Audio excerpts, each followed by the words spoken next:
My position coach and my defense coordinator up there at that. And great guy, great relationship with him. He's a heck of a motivator. He'll have his team ready, but I love him to death. You talked about all this weekend on? No.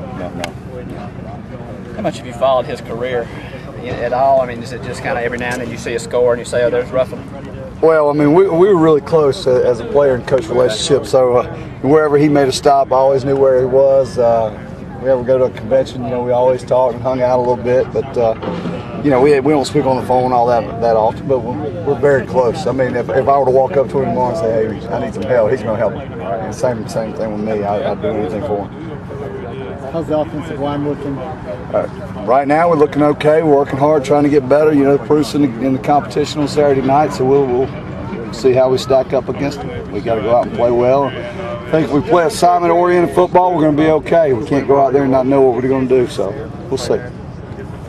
Philosophically, is the goal for you guys, and this is just a general question, play the same five guys the whole game, or do you like to get those guys a blow if you can? Do you expect them to be ready to go? I mean, I don't really have a goal as far as who's going to play. I have a goal in getting people prepared to play at a high level, and I think you can play 6 guys. I think you can play 7 guys, but it's all going to be dictated upon can they go out and play at that level. If they can't, I'm not going to play it. I mean, that's my determining factor, whether to play guys 6, 7, 5, doesn't matter. How many do you have right now, do you think? We potentially could have 6 or 7 right now. We really do. Some are younger guys that like to compete, so that's half the battle. But I think we've got a solid 5 that we can put out there with a couple guys that come in there and spell them if we need to. Who are the backups that you feel comfortable putting in the game right now? I've got all 5 of them right now. I mean, I feel comfortable if they have to go in. I feel comfortable putting them in there. I've got no choice. I mean, I'm not going to substitute if I don't have to. Do you hope to get them in there some because of the next game against Georgia, just kind of prepare them for that? It doesn't matter. It doesn't matter to me. I hope to win the game. That's all I hope to do. What have you thought about the progression of Shell and Matulis?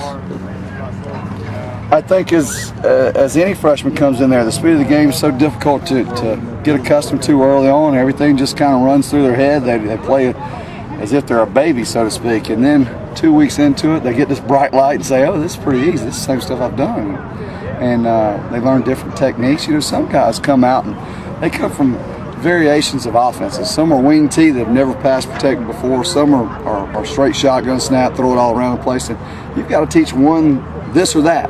Shell, for instance, didn't pass protect very much. So it was kind of awkward for him being in a 2-point stance and kick setting and doing some things like that. But he's coming along. He's doing a great job. Same thing with Mike Matulis. So I'm very pleased with all our freshmen that come in. They're not ready to go play and win us a championship yet, but I'm really pleased with them, and I'm happy they're here. I'm thrilled to death they're here, and excited about the future of the line. When it comes to redshirting guys, do you kind of already know who's going to redshirt, or is it just kind of who you need throughout the season? I mean, we don't have many ball players here, so one goes down, potentially any one of those guys could go in there and play. So we just kind of play it by ear. Last year we were kind of in the same situation, and I think we redshirted everyone but Ronald Patrick because he had to go play 20 plays against Arkansas.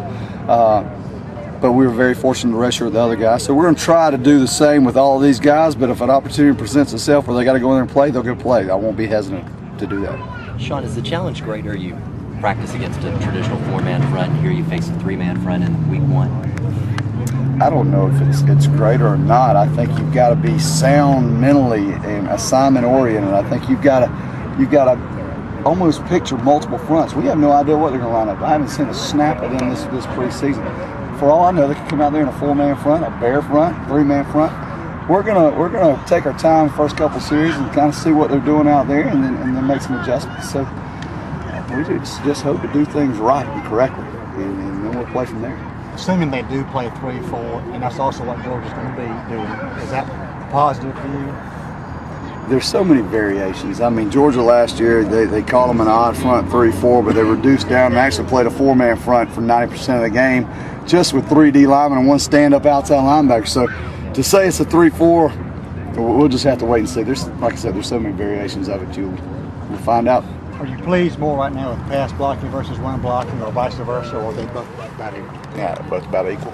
Yeah, I mean, not one way or the other. So we just got to go out and play, and then we'll measure up Sunday morning and see how we did. I guess with the rough start Brandon had to start at camp, you were impressed that he's maybe picked up things in a little bit quicker time than usually guys have?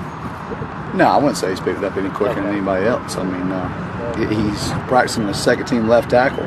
Most freshmen across the country don't even get second-team reps. You know, they sit out and they get maybe 2 reps here, 3 reps there, and he's getting 20, 30 reps every day. So that's why he's progressing a lot better, because the need for them to be in there with that second unit. So if he has to go in Saturday, you have no concerns about him? I got concerns about every player that goes in there and plays. But I mean, if he has to go, he's what we got.